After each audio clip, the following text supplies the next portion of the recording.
Hi dears. അങ്കവും കഴിഞ്ഞു, അട്ടഹാസവും കഴിഞ്ഞു അല്ലേ? എല്ലാവരും കേട്ടിട്ടുണ്ടാവും അട്ടഹാസം. എല്ലാവരും കണ്ടിട്ടുണ്ടാവും അങ്കം. എനിക്ക് വയ്യ.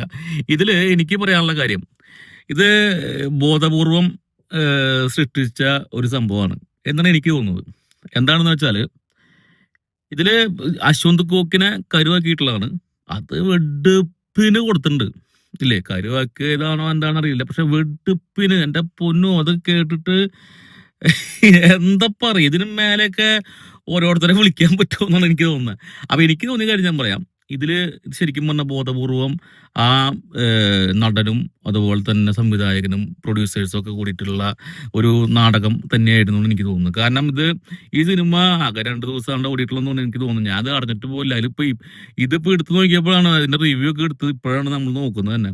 അശ്വന്ത് കോക്കിനെ വന്നിട്ട് 1,00,000 രൂപ അയാൾ വാങ്ങിച്ചു റിവ്യൂവിന് വേണ്ടിയിട്ട്, നല്ലത് പറയാൻ വേണ്ടി, നെഗറ്റീവ് പറയാണ്ടിരിക്കാൻ. അതിന്റെ ആവശ്യം ആൾക്കില്ല, ഉറപ്പല്ലേ?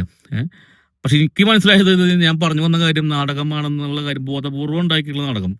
ഈ പടം OTT വിറ്റുപോയിട്ടില്ല. അപ്പൊ ആ OTT അവര് ചെഗയിൽ സ്റ്റാർട്ട് ചെയ്തിട്ടുണ്ട്. അതായത് OTT പ്ലാറ്റ്ഫോമുകളെ അവർ ബന്ധപ്പെട്ടിട്ടുണ്ട്. അപ്പൊ അങ്ങനെ ഇരിക്കുമ്പോ ഈ പടത്തിന് കുറച്ച് ഹൈപ്പ് കിട്ടണം, ഈ പടം ഒന്ന് വൈറലാക്കി, പടമല്ല, ഈ പേര് അങ്കം അട്ടഹാസം എന്ന പേര് കുറച്ച് വൈറലാക്കി എടുത്തു കഴിഞ്ഞാൽ, ഇതിലേക്ക് ആൾക്കാർ ശ്രദ്ധ വന്നു കഴിഞ്ഞാൽ OTT പെട്ടെന്ന് വിറ്റുപോകും. അപ്പൊ ഇപ്പൊ ഞാൻ ഈ വീഡിയോ ചെയ്യുമ്പോൾ അത് വിറ്റുപോയിട്ടുണ്ടെന്ന് നിങ്ങൾക്ക് അറിയില്ല കേട്ടാ.